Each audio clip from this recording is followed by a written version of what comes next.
Hello, this is TESOL Macedonia Thrace 21st Annual International Convention here in Thessaloniki, Greece. I'm Aspa Georgopoulou, a board member of TESOL, and we have the pleasure to have Kieran Donaghy here with us, who has just given his talk and was very well received. Welcome. Thank you, Aspa. Your talk is entitled Using Film to Teach English in a World of Screens. So why is film such an important tool for today's language learner and teacher? Well, as I said in my talk, I think that we're living in a visual society, that the moving image in lots of ways has taken over from the printed text. And I think this has to be reflected in the educational system, that our students are engaging with media outside the classroom. They get most of their information through media, and that should be reflected in the classroom. I think it's motivating for the students, they enjoy it. It can also be motivating for the teacher, so I think it has to be reflected in education as well, that we live in such a media-rich world. That should be reflected in teaching, in language teaching in particular. Exactly. In your presentation, you talked about pedagogically sound approaches to film in language teaching. Would you like to tell us some things about that? Yeah, I think sometimes that we use film in a not very pedagogical ways, but sometimes it's just as a gap filler, or it's at the end of the term, it's a Friday afternoon. They can't really be justified. If we're going to use moving images, we've got to treat it as a text and treat it with the same respect we would a printed text. So we need, always have pedagogical goals, sound pedagogical goals and objectives, and have structured materials and activities. And activities can help the students develop not just their linguistic skills. Obviously, that's the most important thing as language teachers, but also develop visual skills, cultural, intercultural skills as well. So I think always having very clear pedagogical goals, not treating film as something we put on just to keep the students happy or entertained. Sure. So how can we use films critically and creatively in language teaching?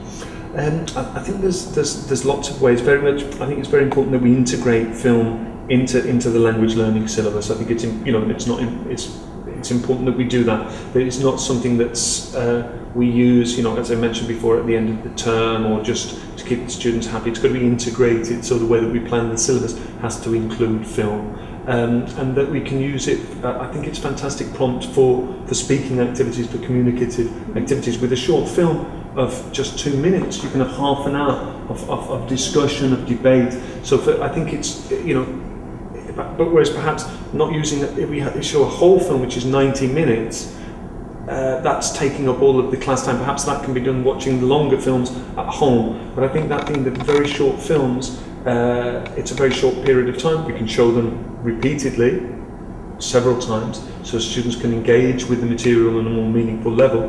But what we actually produce from watching the film, I think it's really important, whether it's in terms of conversation, discussion, or writing as well. I think short films, fantastic prompts for writing as well. Develop productive skills, yeah. Of course.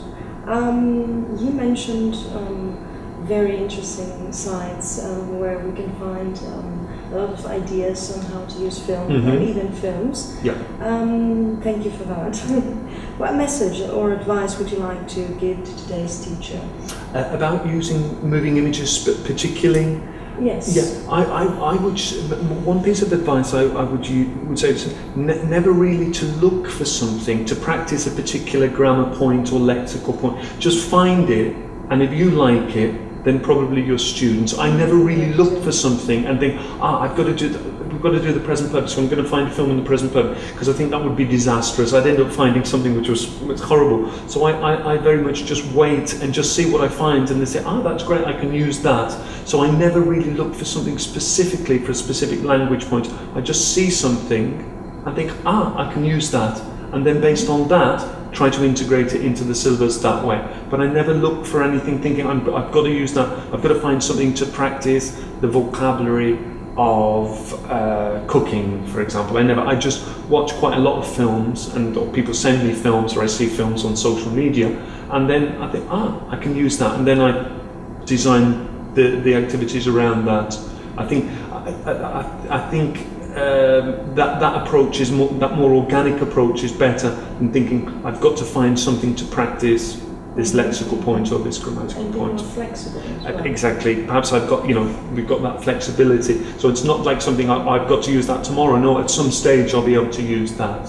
So I just think finding things that you like. If you like it, but your students will probably like it as well. Nice and obviously thinking in your students, will they like it? So you like it, but you think, my students will probably like that as well. So. Exactly. Thank you very much for You're sharing. welcome. You're welcome. Enjoy the rest of the convention. And thank you. I will. Hope to see you again. I hope so too. Thank you very much for inviting me.